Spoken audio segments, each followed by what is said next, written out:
Oh, Ali is with Let's see. us. Oh, Oh, hold on one hi. step. Hello. Let me try Yeah, putting it up here. yeah, There we go. Okay. Hopefully that's good. yeah. How are you doing? Hi, Ali. Thank you. Pretty fine. And you? Good. So what time is it where you're at? It's 8 p.m. in Poland. Okay. Wow. So, yeah, my kids are after a shower and waiting for going to sleep. And you have 12 a.m. Yeah, 12 or p.m. here. 12 p.m. So Okay. day is just starting to amp up for me on my end. But yeah. Yeah, I'm so excited you're here. Thank you very much. Yeah. It's funny, I talk to people, in the OCD advocacy realm about how you get to know people so well, but you don't actually meet them face to face because you just know their little circles Yeah, on Instagram and like you see their content, but it's hard to actually connect face to face. So I'm glad that we get to yeah, meet. yeah. It's so hard to connect with people face to face, and I hope I can meet some people in the USA because now I'm just chatting on Instagram. Yeah. And this community is so amazing. I'm pretty new in this community because I get my diagnosis November last year. Hmm. So no November 23. So Okay.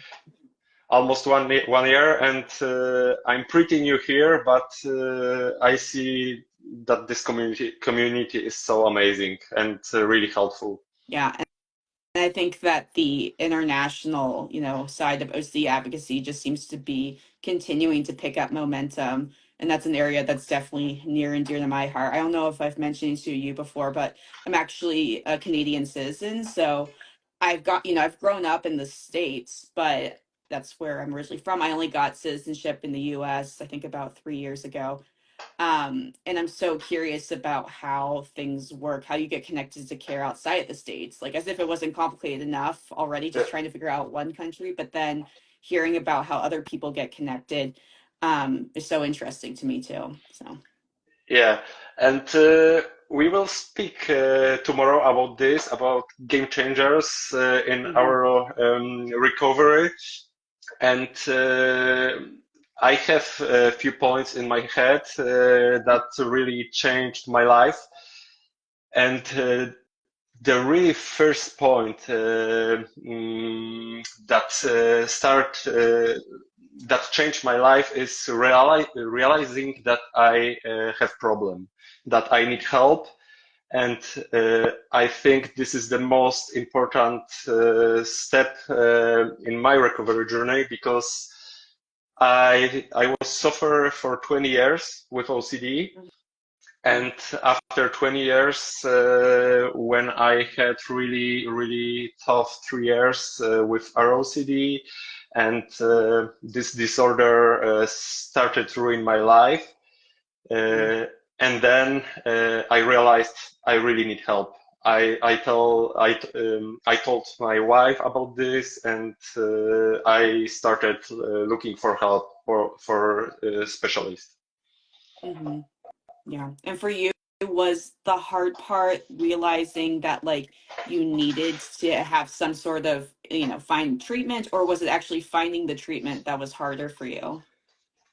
Uh, no, if in my case, realizing that I need help was most important because I had a lot of luck with therapists. I find the right therapist because mm, because I had found the right therapist and I didn't have to look for another. And that was really good in my case. But I know there are many people who can't find the right therapist. Yeah, especially specialized with OCD. yeah, In Poland, that was, In Poland, it's so hard to find the right one. yeah. Yeah, I mean, and no different in the States. And I was definitely one of those cases as well where, I started having mental health symptoms show up. I mean, probably earlier than this, but definitely were significant by the time I was in late middle school. And then it took me from then until I was a clinician myself at 25 to even hear what ERP therapy was. So I went through the ringer as far as, I mean, every level of care I had done. Mm. Seen so many therapists. I had done IOPs. I'd been to residential. I mean, we dropped thousands and thousands of dollars on treatment that did absolutely nothing. I mean, I made some great Mm. friends. That was the one plus. It was like a summer camp basically because it wasn't evidence-based treatment, but I think that's something that's so unique that a lot of people can appreciate within the OC field is just finding the right care is one of the biggest hurdles. I would say that's unique compared to other disorders as well. So Yeah, when I started looking for therapy and started talk with my friends, nobody knows about OCD, what it is, Mhm. why can I just stop, and yeah, but talking with my friends was the second important part in my life because I have wonderful friends at work and here where I live, and they can hear me, they can understand me without judgment, and this is amazing Yeah. because for 20 years I think I was alone, and I think I can't tell anybody about my thoughts. And when I start talking out loud with my friends, with my closest friend, about this, Hmm. that changed. That this really changed my point of view. Yeah.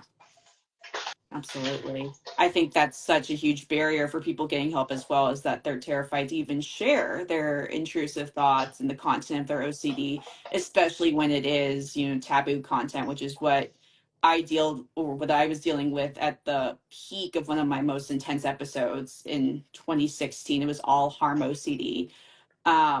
And while I mean, I still do have all these people that are so supportive and there for me, they did not get it, right? It's kind of like what you were saying when they're like, why don't you just stop? Where similarly, it'd be like, well, Allie, you're not going to do that. So why are you thinking about that? Why are you so worried? Because we all know you're not going to do that. So I think such a big game changer in treatments and, not aside from just getting evidence-based treatment in and of itself is connecting with people who you can say a taboo intrusive, like, oh yeah, I had this thought. And they're like, oh, me too. Like, I totally Yeah, get that. You don't have to explain, right? And worry about what the reaction's going to be and like that they're going to be shocked versus the people that I talk to that either treat OCD or have it themselves. They're like, oh, yeah, I have that thought at least 5 times a week. And that's such that stigma and shame piece is so huge yeah, in OCD. So, yeah, yeah. That really helped me in my journey because it's when you feel so alone, it's important to have another person who can support you and who can just hear what you have to say. yeah. When I love And that you have a meme account too, because I think that's been a huge factor for me in my recovery, but also me as a therapist is like that humor aspect. OCD is so, when you're in the thick of it, is so terrifying. And so, yeah, so much shame for a lot of people. I know for myself.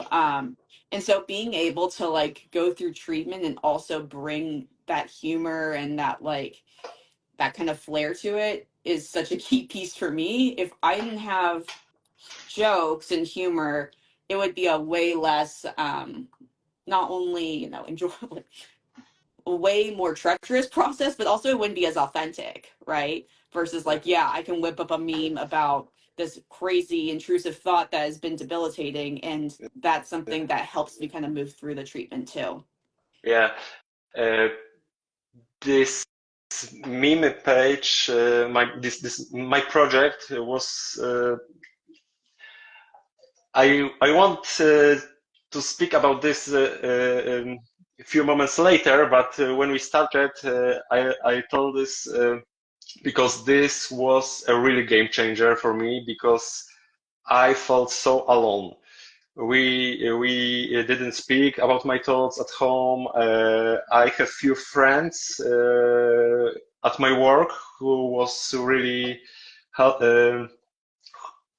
who wanted to really help me, but through these memes, I can mm, tell everyone what I feel inside.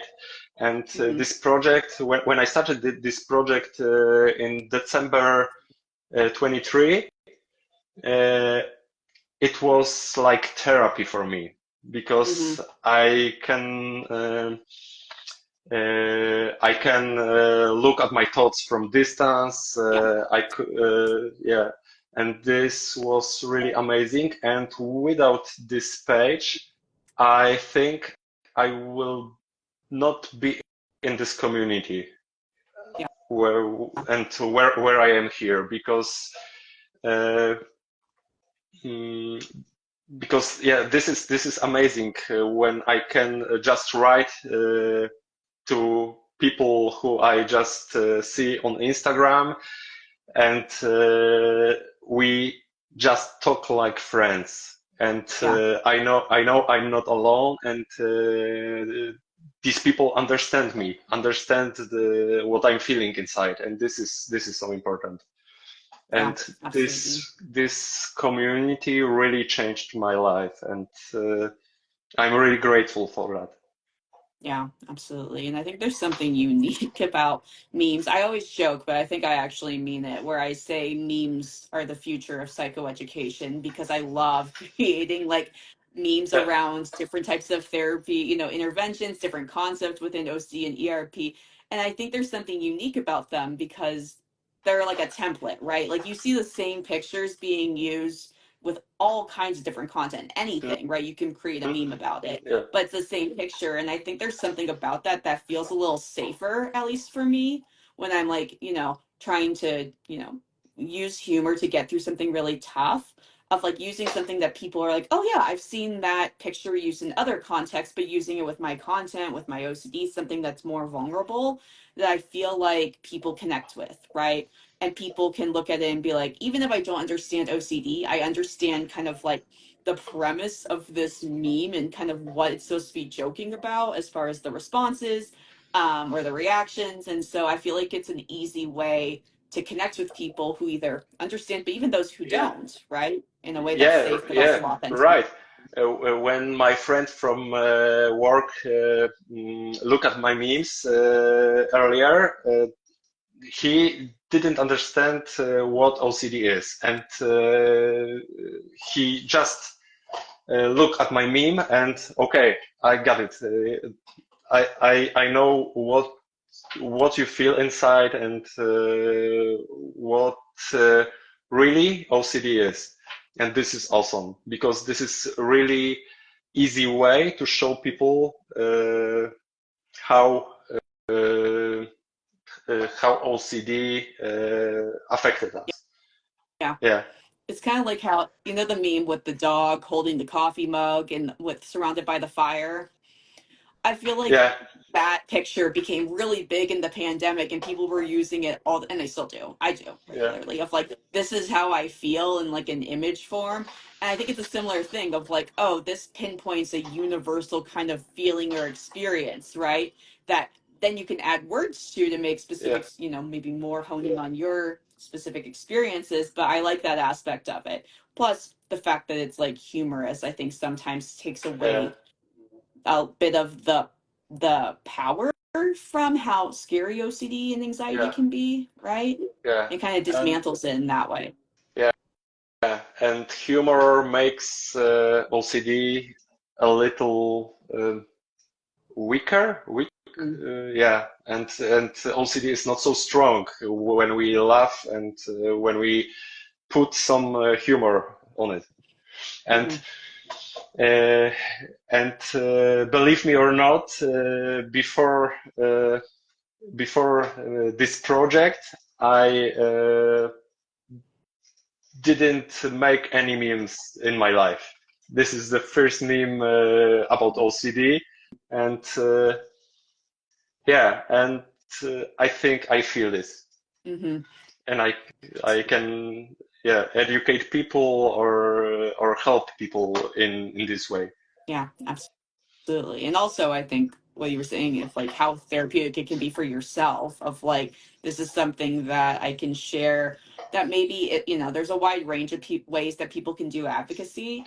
And I think there's huge value in like, yeah, being super vulnerable and posting about your story or like writing about it or presenting. But I like that this is an avenue as well of like connecting in a lighthearted way, in a way that like can reach so many people, and they can relate to, even if they don't have OCD, of like, oh, that makes sense, Yeah, right? So yeah. But when we speak about memes and humor, we should be a little bit careful, I think, because mm,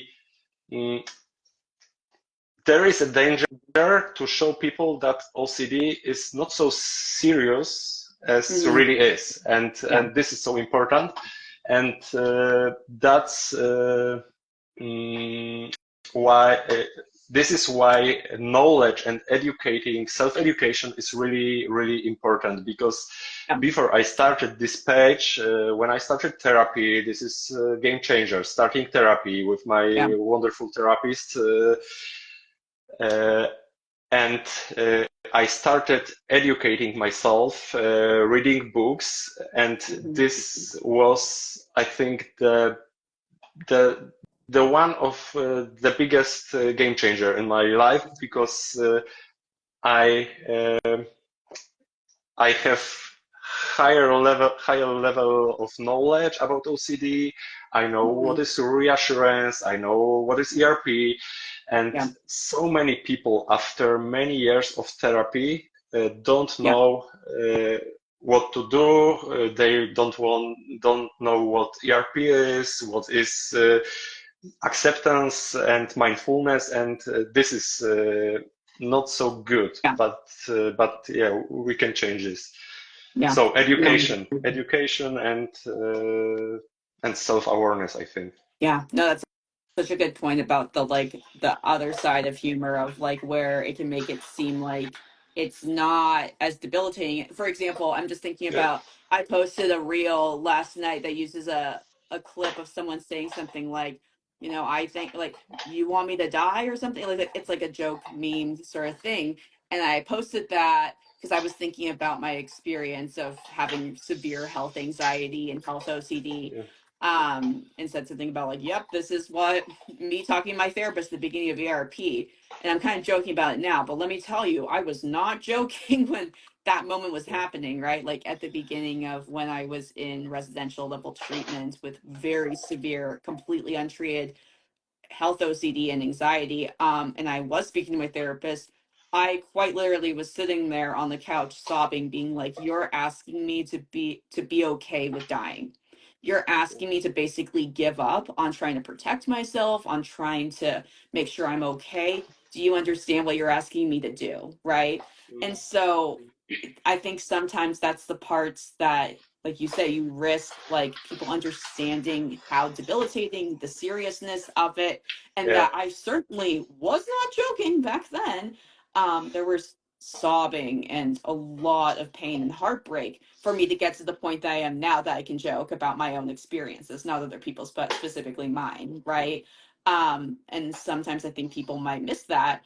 I think where I'm posting stuff like that, I'm specifically targeting people who have been through experiences like you and me, where we've been at absolute rock bottom, and are on the other side, or like maybe are in the midst of it and being like, okay, hopefully someday I can also have that type of humor or spirit about it.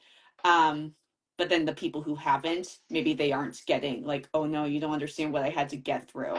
what I had to, be able to sit with to get to this point yeah, of making yeah. change, right? And every time I tell to people that I'm not specialist and I'm not therapist, and this is important too because in short time I built a amazing community with so many people, and I think there is some responsibility with this what what I share with people, Yeah, and I don't want to hurt anybody yeah, because we understand this. These are memes. They can educate. They can um, help people and help better understand our close ones, our families, what we are struggling with. But the responsibility is really high, I think, yeah. because there are so many people who don't understand this.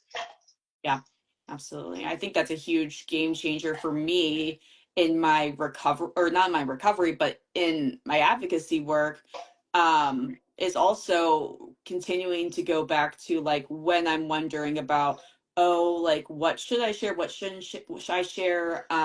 Is going back to like all I can do is share my experience and be very clear that that is my experience. And as Yeah, many people as are out there, as is the number of experiences. Everyone is different. And while there are some astoundingly similar experiences that people with OC go through across the board, everyone's unique, right?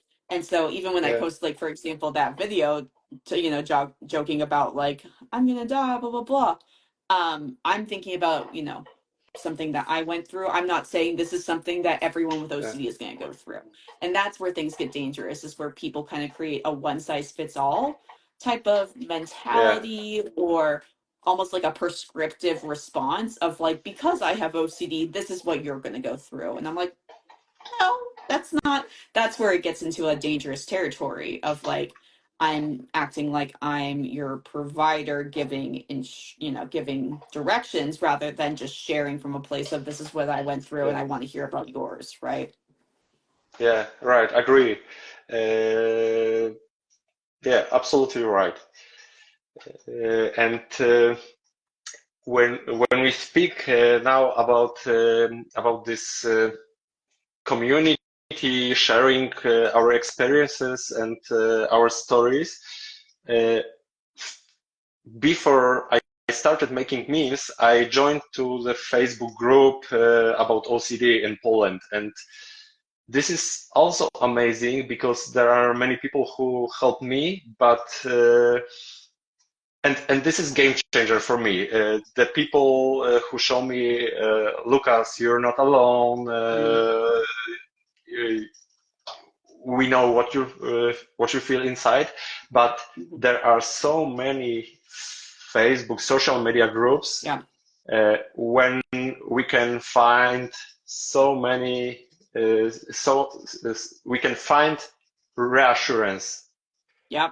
and Oh, too many options. this is yeah and this is because I think people are not educated about OCD and what they really should to do. And Yeah,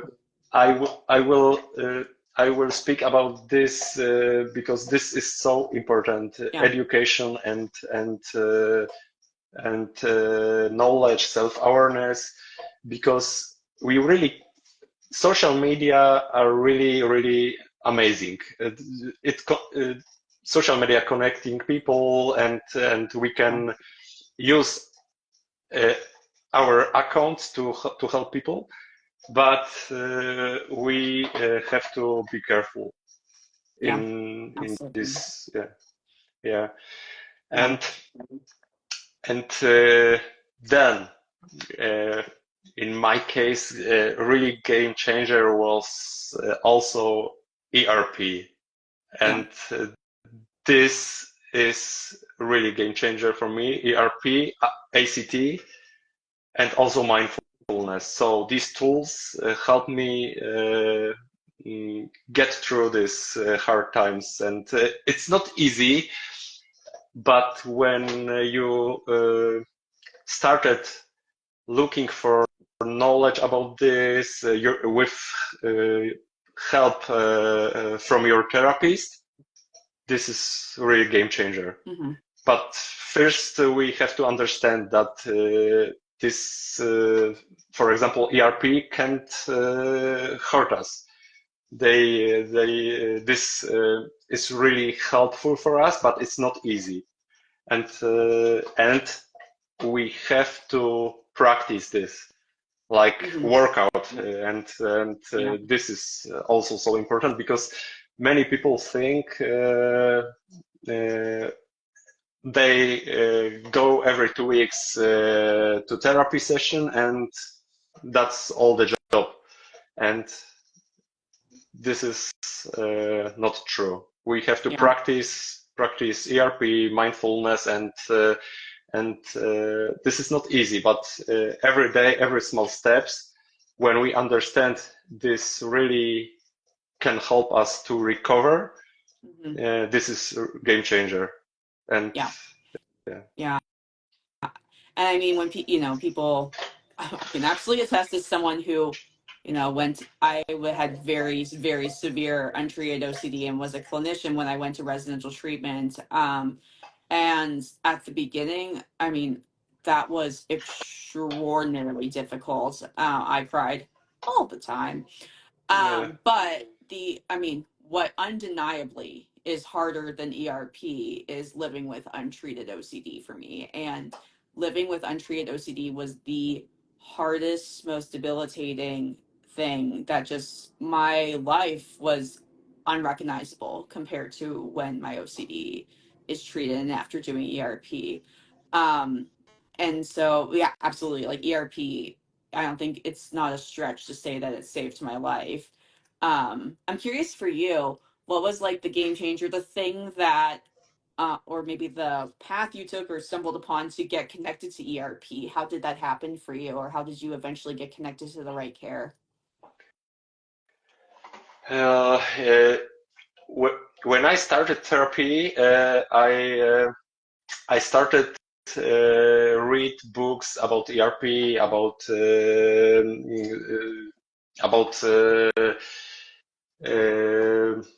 mm, about OCD, and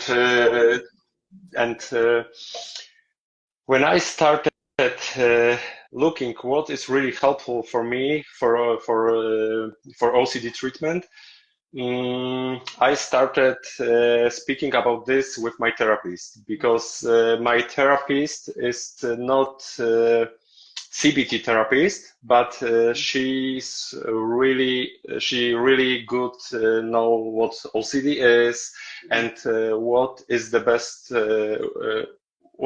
way to treat OCD. So uh, yeah, in my case, when we speak about ROCD, uh, ERP is really hard for me, but ERP is much easier for me, for my wife, than living, as you said, living with ROCD.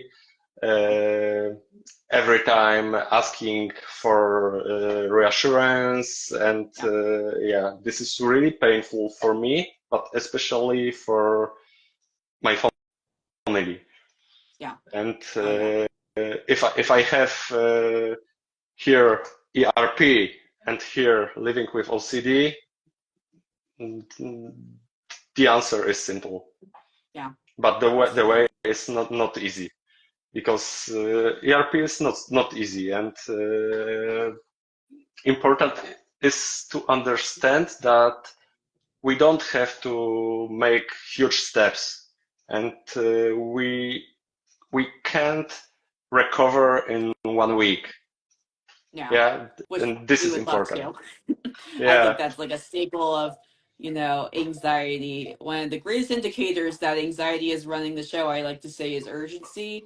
And so pretty much everyone with OCD, especially in higher levels of care that I've ever treated, and myself when I went to higher level of care, I was like, okay, I'm here. What do I need to do to Yeah, get this over with as fast as possible? Right. yeah, I think that's a huge challenge in and of itself. But I think that family aspect, that like the impact on the people around us is also something that is not talked a lot about. And I mean, before I had ERP treatment, I mean, I don't even know how many hours my husband spent in the ER with me. I mean, he had a sleep mask, so he could just, we were there so often that like it was a family lifestyle. And that's why mm, I specialize in working with families, parents, spouses with a loved one with OCD, because I've seen the way that it impacts every area of life, including that, and how much my relationship changed and how much my marriage changed through OCD treatment. Not to say that like our marriage is better or worse. It's not even about that. It's just like what we are spending our time doing is completely different, right? We've gone from basically living in ER parking lots to actually being able to do things together and, spend time, connecting rather than trying to survive OCD that was just taking over. But I think it's also a big shift for, especially, I see this with other loved ones too, who are naturally empathetic, caregiving types of people, like my husband is. And that shift, as far as from going from this kind of caregiver, I show I care by providing and protecting and, mm, accommodating, to I care about you through connection. And that is such a huge change that I see happen time and time again, especially in relationships like marriages or partnerships through OC treatment as well. yeah. And when we are at this point, I I think about one important thing in my last year, because as we said, ERP is not easy and we have to practice it, but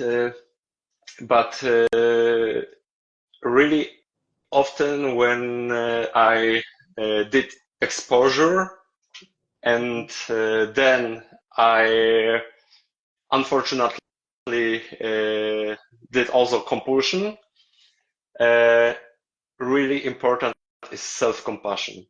Yeah. This is this is really important because uh, so many times I think I have to start from the beginning Hmm. and for example I want to do ERP and then I did compulsion and I was so angry and I was so um, mm, so I was blaming myself for this because Yeah. yeah why have Lucas why have you did this one more time and yeah Yeah. self-compassion is a really game changer for me because I know I not start from the beginning maybe I will take step backward but in the long time I uh, I'm doing I, I make a really great job Yeah. and yeah this should be Yeah. I this yeah feel like people with OCD at large are like allergic to self-compassion. They're like, nope, won't do it. um, because I think there's this fear that like yeah by practicing self-compassion, we're like letting ourselves off the hook or we're not being accountable. It gets twisted in that way, right? That like I need to be responsible by being really mean to myself to hold myself accountable. And it just does not work, right? Um, but I think what's challenging also is this idea that like you learn, like you read all these books, you've done all this work to like learn ERP, right? And myself as well. I like to say that the best ERP therapists work themselves out of a job because you learn exactly what you're doing and how you're doing it and why. But I think the challenge with that is people kind of learn this skill And then when they engage in a compulsion, I know I've said to myself a million times, like, I know better, right? I know better than this. Why Mm, did I do this? And beat myself up in that way. Especially as a clinician, I'm like, Allie, you meet with people all the time and talk about what to do, what you know better than this. And I think that also if someone were to tell me like I do not engage in any compulsions, period. I have not in forever. I think I'd actually be concerned that their life is so small and controlled that they're just avoiding, right? That engaging in like compulsions are going to come up. It's inevitable, right? And in fact, I'm more concerned about the person that's white knuckling, like avoiding anything that could be challenging out of the fear of mm, making one misstep, right? Rather than being like, oh, I did this thing. I noticed this compulsion came up. I can see that. And now I have some more data for the next time I do this thing of where OCD might try to sneak yeah, in. You know what I yeah, mean? yeah, yeah, absolutely. And that's why it's so important. And uh, but we have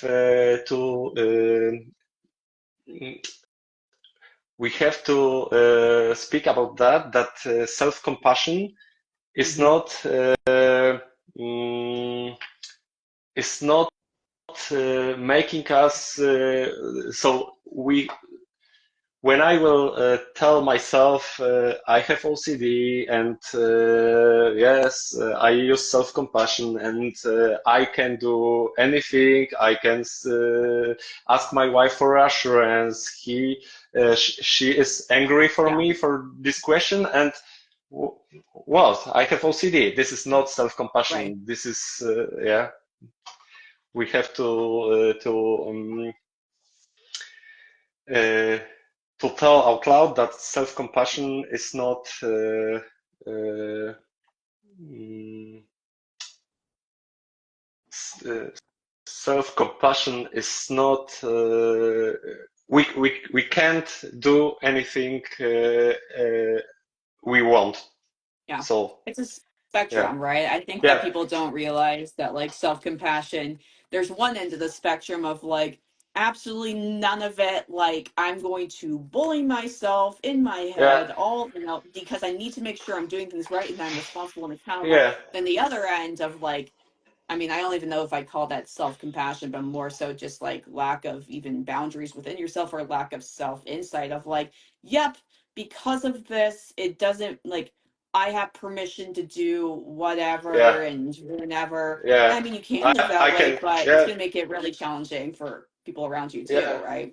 For example, I can sleep all day, and my wife can take care of our kids, and I have OCD. Sorry, Right. this is not my Right. problem. Yeah, Right. right.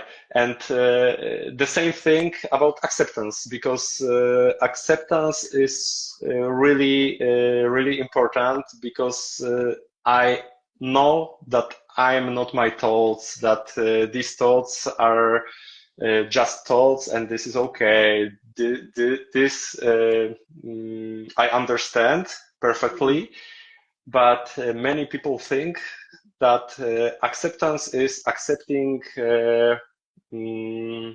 what are these thoughts, and this is Yeah.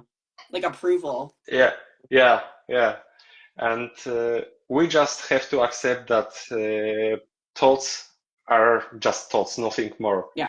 and let them be. But we don't accept what OCD tell us. For example, we have thought that we can harm someone or hurt someone, and no, this is not acceptance. Yeah. Exactly. And it's kind of like what I was talking about with the real meme thing that I posted yesterday of like, I'm not accepting, like, as I Yeah, so eloquently put it at the peak of my health OC to my therapist, that I'm just going to quote, lay here and die. I was like, really? That's what you want me to do? Just lay here and die? I'm not going to do that. That's not what she's asking me to accept. Like, yep, that's the plan.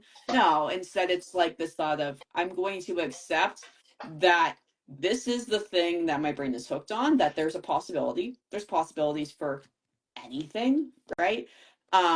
And that I can accept that that thought's going to pop in, that that possibility is there, and that I'm going to move forward with that in mind, rather than do what I would love to do, which is take a magnifying glass up to that, whatever that possibility is, and not be able to do anything else until I can get rid of that, right?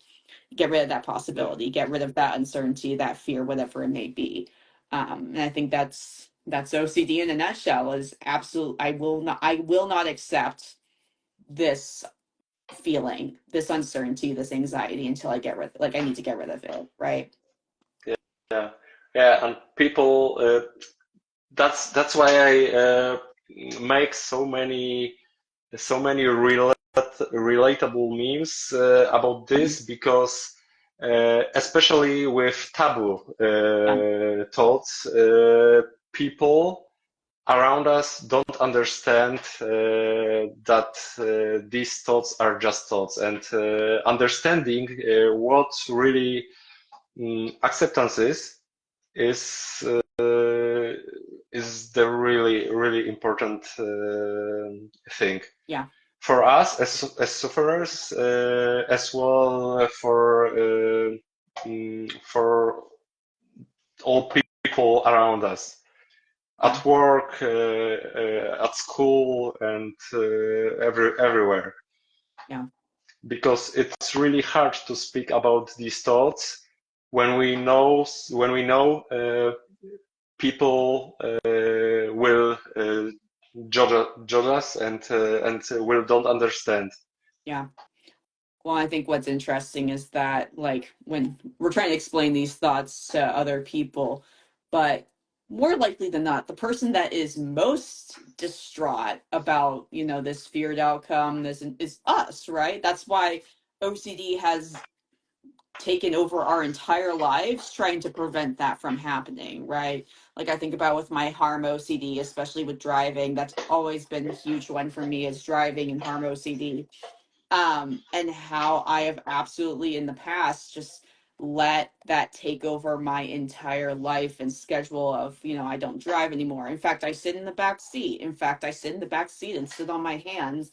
And meanwhile, I mean, there was absolutely so much fear around stigma and, that someone's going to think that I'm dangerous. Well, the person that is most concerned about being dangerous is me. And that's why OCD has created basically all these things to be like, I cannot accept that possibility. So therefore, it doesn't matter that I am now bedbound and won't leave my room or can't drive and blah, blah, blah, because I'm too concerned. I'm too scared of this. Right. And so I think that people, when we talk about acceptance in OCD, people outside the OCD world, I don't think they understand just how much we're asking of patients when we talk about acceptance, right? Mm. We're not like asking them to accept, oh, it might rain tomorrow and that would be sad. Like we're asking them to sit with, you know, that you're having this fear that you could, hurt someone, that you could end someone else's life. And like ultimately, by being like when OCD runs the show and I lived according to that, I didn't have a life, right? Every day was just trying Yeah, to make sure that there was absolutely no chance that that could happen.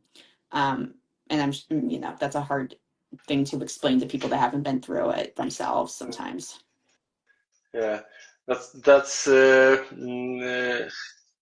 why so important is what we're doing now, and what this community does, because we we really can change the situation, and Hmm. we really can change the world when uh, we can make people understand what really OCD is, or borderline, on any mental Yeah, health issue, uh, and uh, and this is normal that we starting therapy. This is yeah, normal to speak about this, and also this is natural to take meds, and this is important when we are looking for good therapies, because I mm, have mhm, friends uh, who I have one friend who had who has therapist, and his therapist said you should only use therapy without any meds because uh, meds have many side effects, and also if you don't find right psychiatrist who tells you that you should taking just meds without therapy Yeah. is also really bad. Yeah. No, yeah. I mean, so many thoughts with that one, but I think Yeah, that's also where such a game changer in treatment in life is like thinking about who are the people that you're entrusting, right? It's so hard to navigate out there, like finding the right care, finding the right, and I think that's also the challenge with social media, right? Is that a lot of people are going to these Facebook pages and being like, I'm entrusting these people on this Facebook page to tell me what to do, to tell me if I'm okay or not, or if I need to do this or yeah, do that. And figuring out like when you are getting, yeah, when you're working with someone or getting information that is not trustworthy, um is a hard thing to navigate, but it makes all the difference, right? I mean, no one's ever said to me, Allie, I don't think you should take medication, and there's mhm, probably good reason for that. Because that's, yeah, no, that's just going to be in the cards. I don't know how I would be doing. Oh, um, so yeah, finding the right people is so important. yeah, It's yeah, like we're done here. It's time for the rest of the evening. yeah. But tomorrow he starts school at 10 p.m. So it's a long Exciting. time. Yeah, Yeah. yeah, yeah. So yeah, medication is also game changer in my case because I had really hard OCD week last year, Yeah. and I started meds because I have problem with therapy, and meds really helped me. Uh, but yeah, we should be careful because I saw people on Instagram, on Facebook who also share with dosage, which Yeah. SSRI should I take, and this could be also dangerous. Yeah, I just did a presentation with the IOCDF, the online conference back in November, with some other providers, including a psychiatrist and whatnot, talking about exactly like the problem with talking about medication amidst providers. And even therapists out there will be like, oh, well, I've heard this about this medication. You should ask about this one. And it's so irresponsible, right? You got to know what you got to know your role and be able to recognize that, like just like we talked about with lived experience, right? All we know is our own experience. And with being a therapist, I know therapeutic interventions. I do not know meds. What I know about meds, I know from what people have told me from their own unique experiences and my own. And for me, it's been like, yes, this is a part of what my therapeutic treatment is going to look like, probably for the rest of my life. And I'm fine with that. But that doesn't mean that it's a one size fits all, right? Yeah, So, yeah, right. So yeah, that's the most important were most important thing, and I think we can ask people if they have question or something. it's just, yeah, Yeah. you don't need these meds. If It's you have just any life, honey. if yeah, guys, if you have any questions, just write, and we will try to answer. If Yeah. some nurse told me it's just life, honey, I don't think you need these meds, I'd be like, correct. It is just life for me. Just life with debilitating OCD. Thank you. And that's going to need a little something extra, but thanks for the thought. Yeah. But yeah. And how about yeah?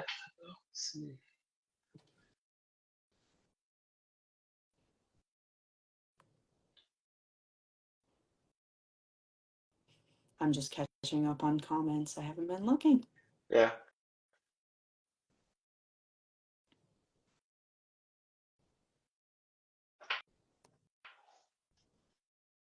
Yeah, but as I said, the most important thing when I started to read John Hirschfield's book and some others books, this was really helpful from in my case because when I know what OCD is and how to react or not to react for intrusive thoughts and not to engage Mm-hmm. is really yeah, this is really game changer, and this is also really hard even if I know about this, and even if I uh, know this is intrusive thought, don't engage with it. It's really hard, and when we don't know about this, we live in this illusion of safety, of certainty, and yeah, and we are still and we're making our situation worse and worse. Yeah. I'm Yeah. curious for you, um, especially with like doing advocacy work, living with OCD, all those things. What are the, like, how do you balance, or what do you do to like also, I might be asking for advice while we talk about this, of like what you do, not reassurance, or just your thoughts. Balancing like, yes, your passion for OCD and OCD work, but also like having other areas of life that aren't just all about advocacy or, you know, OCD, the OCD world. Yeah, this is a really interesting thing. My therapist told me about this that I should find balance because in my case, when I want to do something, Hmm. I do it for 100%. Right. And yeah, and this is really bad.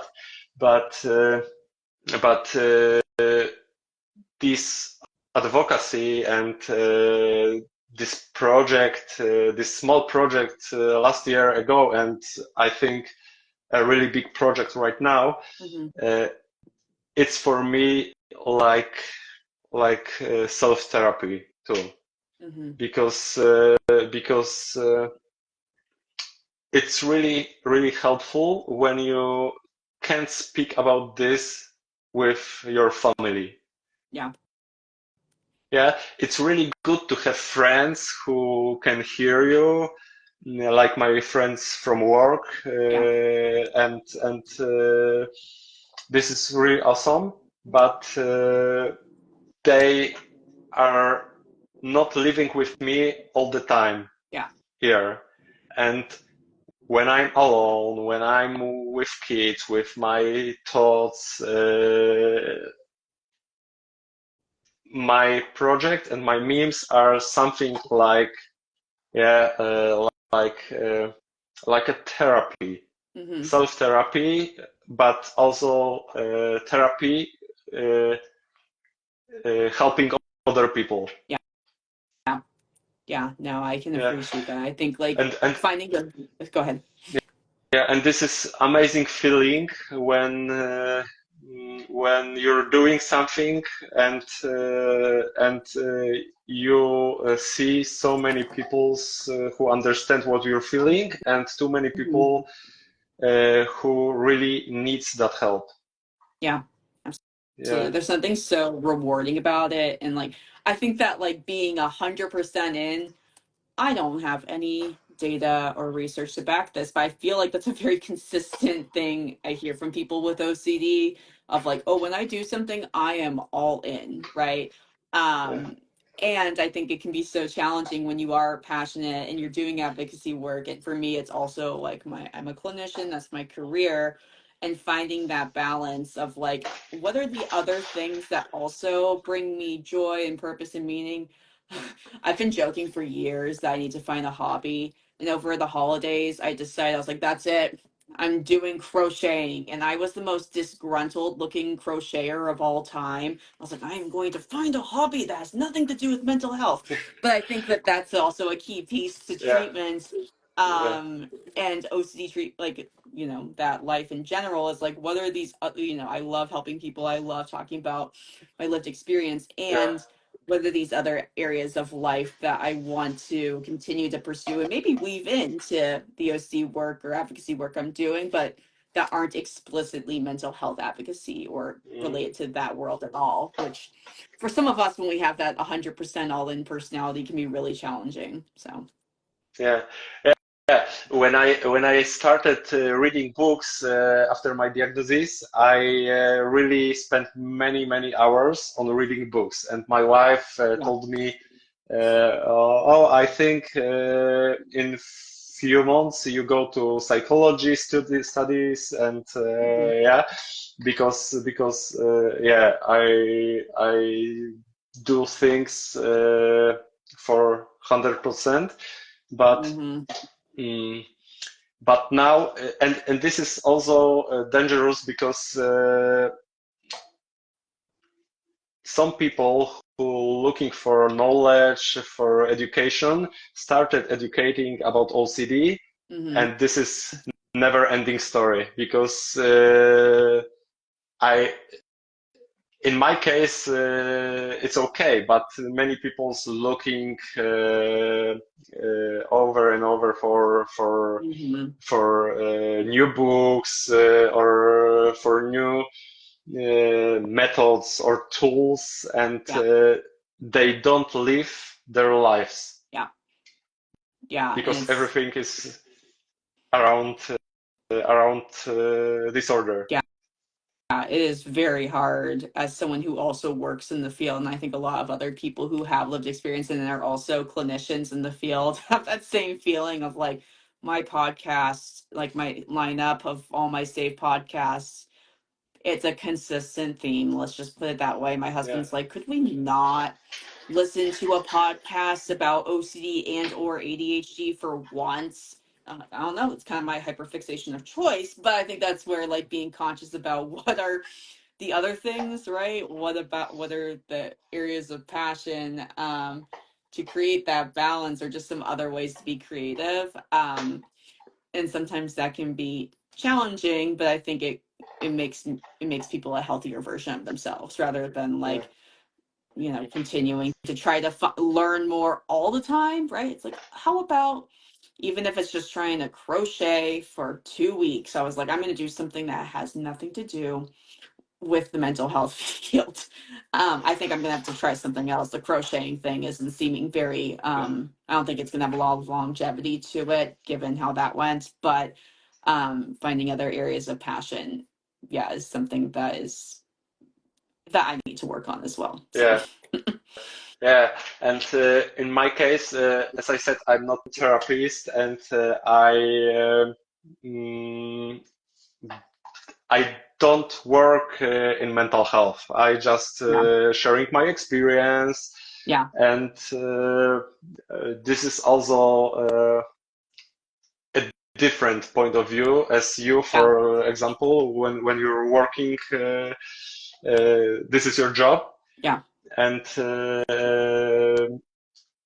I I don't want to say OCD is my hobby because it's not. but Right. yeah, but what I'm do here is making me feel less alone, Yeah. making me feel connected with others who understand me, and this is so important for me. Yeah. Absolutely. And I think I'm surrounded by so many mental health providers, which I love that so much of my friends are, but I also love just like, yeah, meeting people that work in all kinds of different fields that are living with OCD, and they find their own ways to share their experience, and how much like more challenging that is for a lot of people to like share about their lived experience when their career isn't also mental health, right? And I love that you've found Yeah, like with this project, with this platform, a way to, meet people all over, but also be able to share your experiences with people in your circle, right? That otherwise may be more challenging to try to explain in like a one-on-one coffee conversation. Yeah, that's amazing. And uh, believe me or not, this life with you is second life I make in English because Um, I don't speak English uh, every day. In my job, I use German. oh wow, cool. Yeah, and this is also a really huge step in my journey to speak with people from other countries and be connected with these people because with OCD, when you feel so alone Hmm. and you don't speak with others, it's make the situation worse. I live with last 3 years. I was alone at home without meeting another people, Yeah, without going outside for parties, and this is not good. yeah, yeah. And Well, thank you so much yeah, for and like now giving me that wisdom. Yeah, yeah, now I feel that community and other people yeah, in our life are really important at work, everywhere. yeah, Because as I said,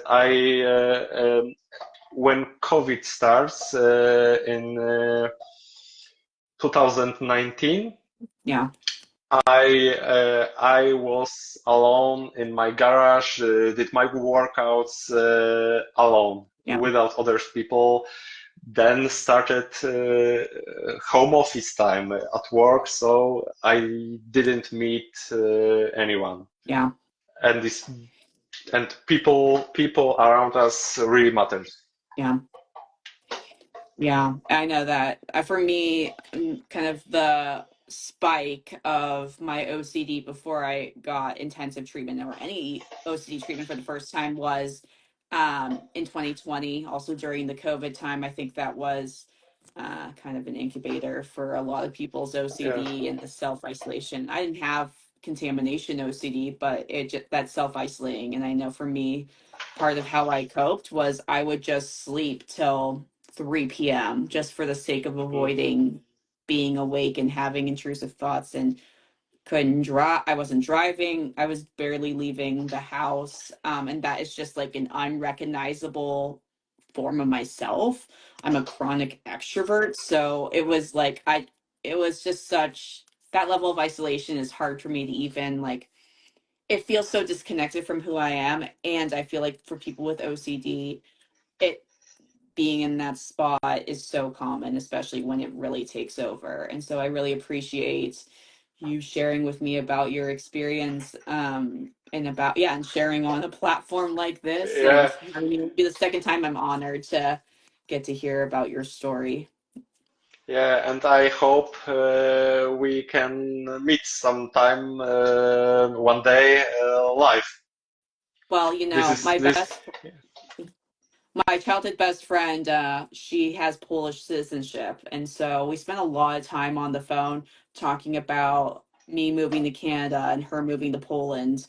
And so maybe someday I'll go with her out there and I'll get to meet you.